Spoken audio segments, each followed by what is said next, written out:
संसार नहीं रहेगा तब भी परमात्मा रहेगा।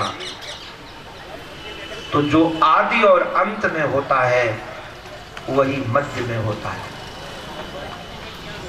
जैसे घड़ा बनने के पहले मिट्टी थी और घड़ा बन जाने के बाद भी मिट्टी है, और घड़ा लीन हो जाएगा तब भी मिट्टी रहेगी। जैसे तरंग उठने के पहले जल था, तरंग शांत हो जाने के बाद भी जल है, तो तरंग के रूप में भी जल ही जल है। ऐसे संसार में जो भी मटेरियल आपको दिख रहा है, चाहे पांच भौतिक शरीर दिखे, वृक्षादि दिखे, सब के अंदर परमात्मा है। और परमात्मा वही परमात्मा है जो आदि में था और अंत में रहेगा। तो परमात्मा दिखता क्यों नहीं है? बोले तीर्थम यद प्रतीयेत न प्रतीयेत चात्मनि यद विद्यात्मनो मायाम यथा भासो यथा तमः। भैया जैसे कभी दृष्टि दोष हो जाता है, तो दृष्टि दोष हो जाने के बाद कई बार चंद्रमा एक की जगह दो दिखने लगते हैं। तो चंद्रमा दो नहीं है, एक ही है।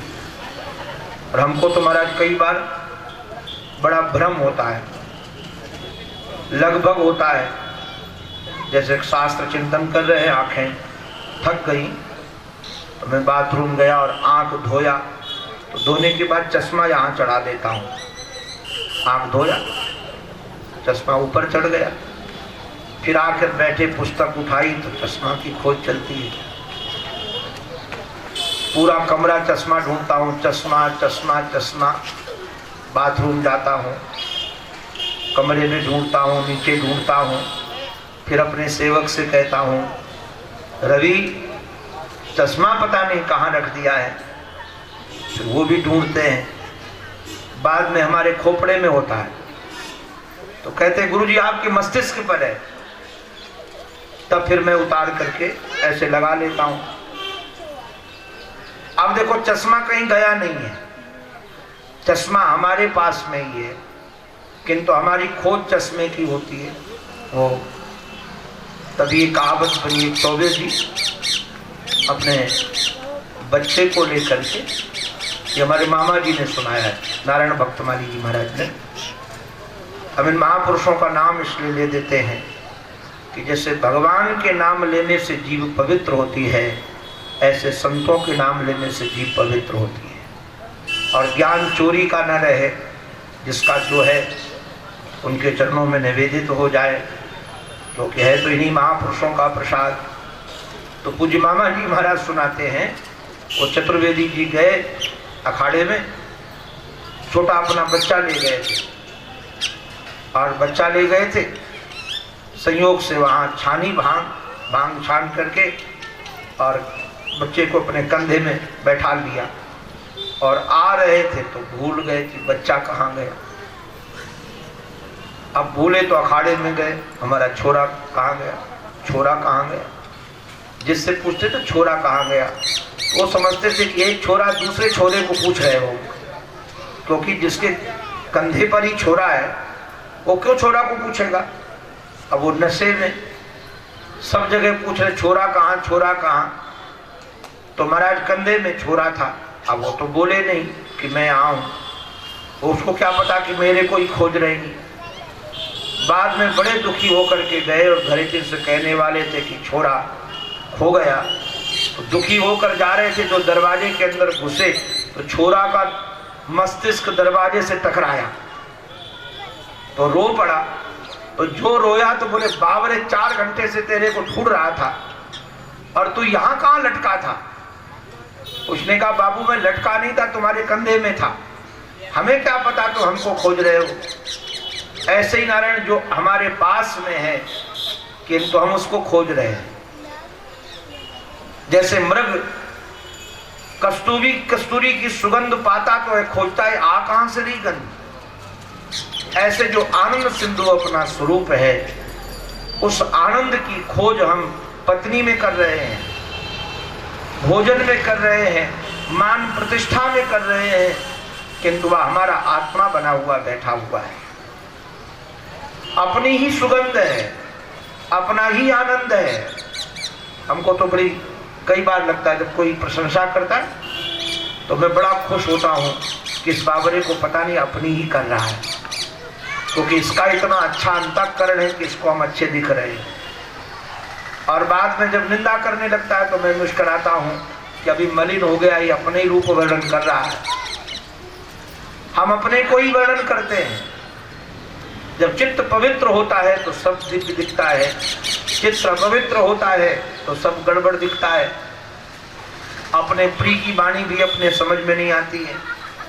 हमको लगता है कि वो हमको सुख दे, किंतु वह प्रिय भी बोलता है तो अप्रिय लगने लगती है, क्योंकि अपनी ही चित्त की धारणा देने लायक नहीं है। तो भाई ध्यान रखना, ये द्वितीय श्लोक इस बात को दर्शाता है, बताता है कि यदि हमको एक की जगह अनेक चीजें दिख रही, परमात्मा के अतिरिक्त कोई दूसरा दिख रहा है, तो ये परमात्मा का दोष नहीं, हमारी बुद्धि का दोष है।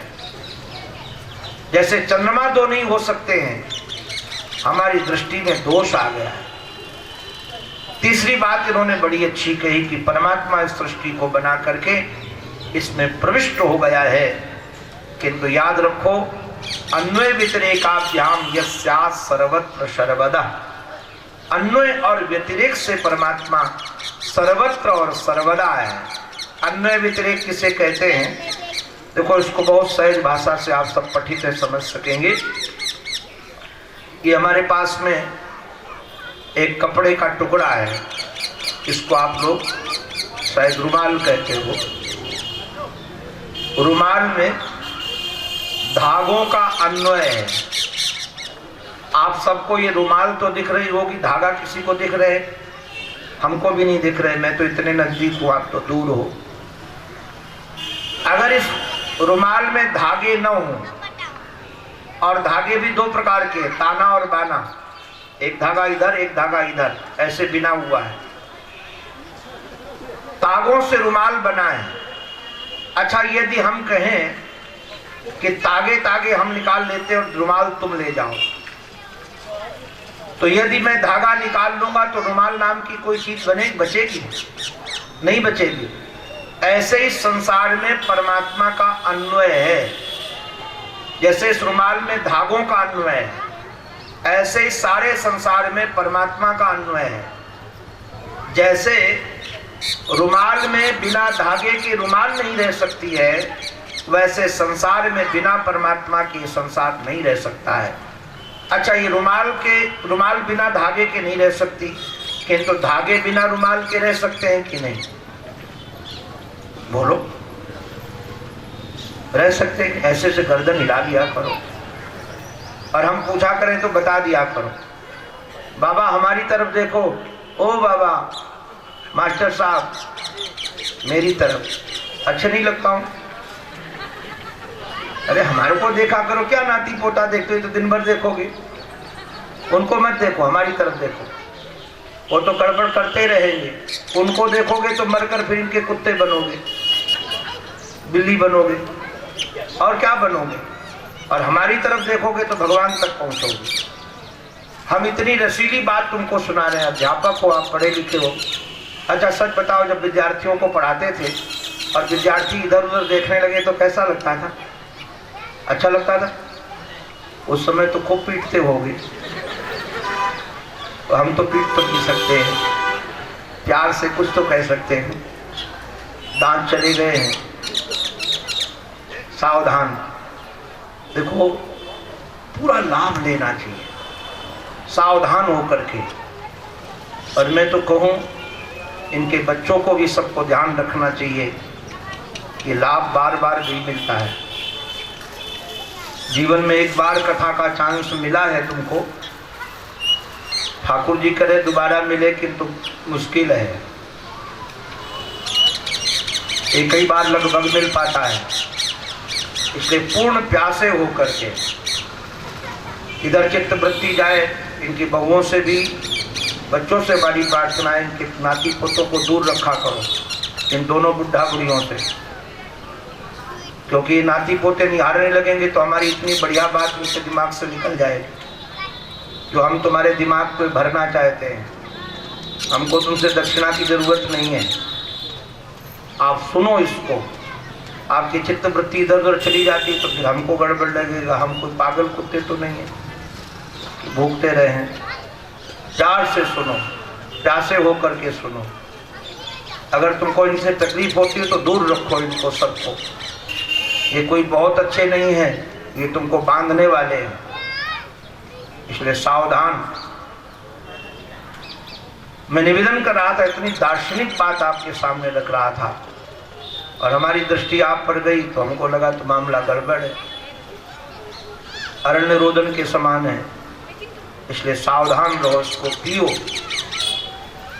इसको पियोगे तो हमें प्रसन्नता होगी। संसार की सत्ता बिना परमात्मा के नहीं रह सकती है, किंतु परमात्मा के बगैर संसार नहीं रहता है, संसार के बगैर परमात्मा रहता है। हम आप भले न रहें किंतु परमात्मा रहेगा। यही अन्वय व्यतिरेक से जाना जाता है। बाद में हमारे श्री ब्रह्मा जी महाराज ने नारद जी को कहा कि पुत्र, इस 4 श्लोकों को जो हमारे पिता के द्वारा मिले हैं इनका विस्तार करो, विपुली करो। और भागवत का उद्देश्य एक होना चाहिए, सर्वात्मा खिलाधारे। ये सारे संसार में जो विराजमान परमात्मा है उसके प्रति हमारी भक्ति हो, प्रेम हो। आप कभी विचार करना, यदि हमको रुपयों से प्रेम होता है और हम रुपया गिन रहे हो और नाती पोते शोर मचाने लगे तो कहते हैं हम गिनती भूल जाते, हटो यहाँ से, क्योंकि हमको रुपयों से बहुत प्रेम है। और वो कागज के टुकड़े न तुम्हारे साथ आए थे न तुम्हारे साथ जाएंगे, किंतु हमारी प्रीता इतनी है उनसे कुछ पूछो नहीं। ऐसे जिस दिन भगवान से प्रीता हमारी हो जाएगी उस समय कोई भी उनकी चर्चा में यदि व्यवधान डालेगा तो अपना प्यारा नहीं लगेगा, लगेगा कि बस इससे दूर हो जाओ। हमारे तुलसीदास जी महाराज ने तो गजब ढा दिया। हमने संतों से सुना तो यह है कि संत प्रवर श्री तुलसीदास जी महाराज को अकबर ने कहा था कि हम आपका दर्शन करना चाहते हैं, क्योंकि तुलसीदास जी महाराज ने कई मुर्दों को जिंदा कर दिया था और विश्वनाथ के वृषभ को भी, पाषाण की मूर्ति को रोटी खिला दी थी। मैं कई बार कहता हूँ मुसलमान राजा बहुत आए किंतु इनमें अकबर बहुत भाग्यशाली था। अकबर को कई संतों का दर्शन मिला।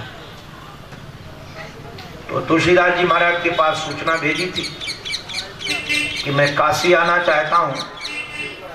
तुलसीदास जी महाराज ने मना कर दिया, आप नाओ में आकर दिल्ली में आपसे मिल लूंगा। कई बार मैं साधुओं के व्यवहार को ये संसारी समझ नहीं पाते। काशी के विद्वानों को लगा कि तुलसीदास जैसा विरक्त महापुरुष स्वयं अकबर के पास मिलने के लिए क्यों जा रहा है, उसको आने देना चाहिए। कुछ विद्वानों ने पूछा तो तुलसीदास जी के नेत्रों में आंसू भर आए।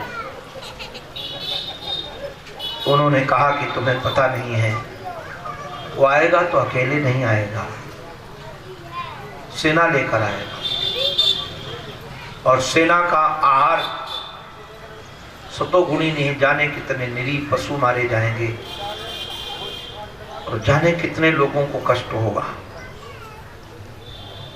तो यदि एक के कष्ट सहने से हजारों की पीड़ा बच जाए तो उसको कष्ट सह लेना चाहिए। हम इसकी जाएंगे हम कई बार गुरुजनों की सहजता का चिंतन करते हैं तो हृदय भर आता है। हमारे आराध्य गुरुदेव को, महाराज श्री को कैंसर था, डॉक्टरों से मिलने ने मना कर दिया था, सेवक उनको सावधान रहते थे कोई मिल न पाए, किंतु सेवक इधर उधर होते थे तो महाराज जी जाकर बाहर बैठ जाते, सब लोग आकर प्रणाम करते थे, भीड़ इकट्ठी हो जाती थी। स्वामी प्रबुद्धानंद जी महाराज नाराज होकर के कहते थे आप बाहर क्यों निकल आते हो, इससे रोग बढ़ जाएगा, इन्फेक्शन हो जाएगा। महाराज जी कहते थे स्वामी जी अगर एक के कष्ट सहने से हजारों को प्रसन्नता होती हो तो एक को कष्ट सह लेना चाहिए। हमारा सनातन धर्म यही है। तो अकबर से मिलने के बाद जब वह भक्तमाल के रचयिता नाभादास जी महाराज के निमंत्रण पर वृंदावन आए, क्योंकि श्री नाभादास जी महाराज को भक्तमाल का सुमेरु चाहिए था, क्योंकि माला बनकर तैयार हो गया था किंतु सुमेरु चाहिए, अभी तक सुमेरु मिला नहीं था। उसके लिए उन्होंने झारा भंडारा किया था। उसमें संत आएंगे तो श्री तुलसीदास जी महाराज भी पहुंचे। शायद उसी काल में मीरा भी थी, और मीरा के सामने एक समस्या थी कि परिवार के लोग भजन के विरोधी थे, और अगर परिवार वाले लोगों का मानस मानकर काम करे तो भगवान तक नहीं बढ़ सकेगी। तुलसीदास जी महाराज की ख्याति थी, उनको पत्र लिखा उन्होंने कि बाबा आप बताओ मुझे क्या करना चाहिए। तो तुलसीदास जी महाराज ने कहा तजिए ताहि कोटि बैरी सम यद्यपि परम स्नेही, तजिए ताहि कोटि बैरी सम यद्यपि परम स्नेही, जाके प्रीन राम बेदी। तो महाराज वर्णन ये है शास्त्रों में, मातृदेवो भव पितृदेवो भव, अगर माता पिता का परित्याग कर दिया जाएगा तो अपराध लगेगा। बाबा ने दिष्ट दे दिए, तजो पिता प्रहलाद विभीषण बंधु भरत महतारी।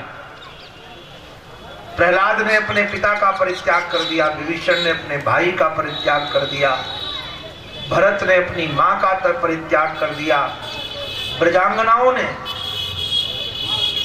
अपने पतियों का परित्याग कर दिया। तो क्या सब अमंगल की ओर बड़े बने? भे सब मुद मंगलकारी।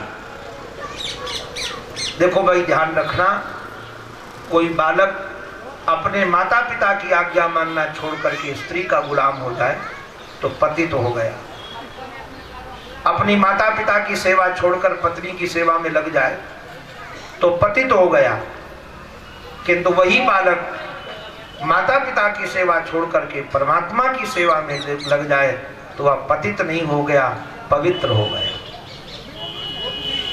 आप बढ़ते किधर हो, साधन भजन छोड़ करके आप ताश खेलने लग गए, जुआ खेलने लग गए, गप मारने लगे तो माला छूट गया, आपका संकीर्तन छूट गया। और दूसरा यह है कि भगवान के ध्यान में बैठे थे, ऐसे लीला में डूबे कि संकीर्तन का ध्यान नहीं रहा, तो आप पतित नहीं हुए, पवित्र हो। अभी आप भगवान के चरणों में और बढ़ गए। किस कारण से छूट रहा है ये ध्यान देना है। तो भक्ति हमारे चित्त में आए, भगवत प्रेम हमारे चित्त में आए। हमारे महाराज श्री तो एक बात बोलते थे, है तो ये गौरांग महाप्रभु की परंपरा की चर्चा, क्रियताम क्रियताम कुतोपि लभ्यते, खरीद लो खरीद लो, कहीं भी मिले, किसी भी कीमत में मिले। क्रियताम क्रियताम कुतोपि लभ्यते, खरीद लो कहीं भी मिले। क्या खरीदना है? बोले कृष्ण भाविता मति, जो मति कृष्ण भाविता हो, जो मति कृष्ण के चरणों में लग गई हो, ऐसी मति खरीद लो। अरे बाबा एक बात कहें, ऐसी मति यदि अपने प्राणों की बाजी लगा करके भी मिले तो सस्ती है। अभी हमारी मति रुपया प्रधान है, हमारी मति मान प्रतिष्ठा प्रधान है, हमें मति मिले ऐसे क्रियताम क्रियताम कुतोपि लभ्यते। इसलिए भगवान के चरणों में भक्ति हो, ये संकल्प मान करके कथा सुनना चाहिए। हमको मोक्ष मिले वो तो बाद की बात है, इसलिए मोक्ष की अभिलाषा होती नहीं प्रेमी के चित्त में। वो जानता है कि प्रेम का रस क्या है, प्रेम की महिमा क्या है, प्रेम की गरिमा क्या है, प्रेम का महात्म क्या है। ब्रह्मा जी महाराज ने नारद जी को कहा कि ये तुम वर्णन करो इस प्रकार से कि लोगों की भक्ति हो, प्रेम जगे लोगों में। महाराज ऋषि को वेदव्यास जी महाराज ने सर्ग विसर्ग मनवंतर ईशानु कथादि के रूप में वर्णन किया। अच्छा, एक परंपरा तो ये नारायण की परंपरा है भागवत की, एक परंपरा है शेष की परंपरा। शेष की परंपरा में हमारे महात्मा मैत्रेय हैं, जिन्होंने विदुर जी महाराज को भगवत कथा सुनाई, भागवत सुनाई। राजर्षि परीक्षित ने सुखदेव जी महाराज से पूछ दिया, गुरुदेव मैत्रेय और विदुर का मिलन कहाँ हुआ? क्योंकि जिस समय भगवान शांति दूत बनकर आए उनके यहाँ गए थे, और जब धृतराष्ट्र को पता चला तो सम्मान से उनको बुलाया था, और जब उन्होंने नीति की बात कही तो दुर्योधन ने कहा, इस दासी के नौकरानी के बेटे को किसने यहाँ बुलाया? दास्या सुतम यद बलनैव पुष्टा। ये सुन करके वो घर द्वार छोड़ करके हरिद्वार की ओर चले गए थे। तो कैसे उनकी मुलाकात हुई है, आप कृपा करके हमको बताइए। हमारे सूरदास जी महाराज आदि संतों ने भगवान को भाव परवश बाना है। दुर्योधन की मेवा त्यागी, साक विदुर गिर खायो।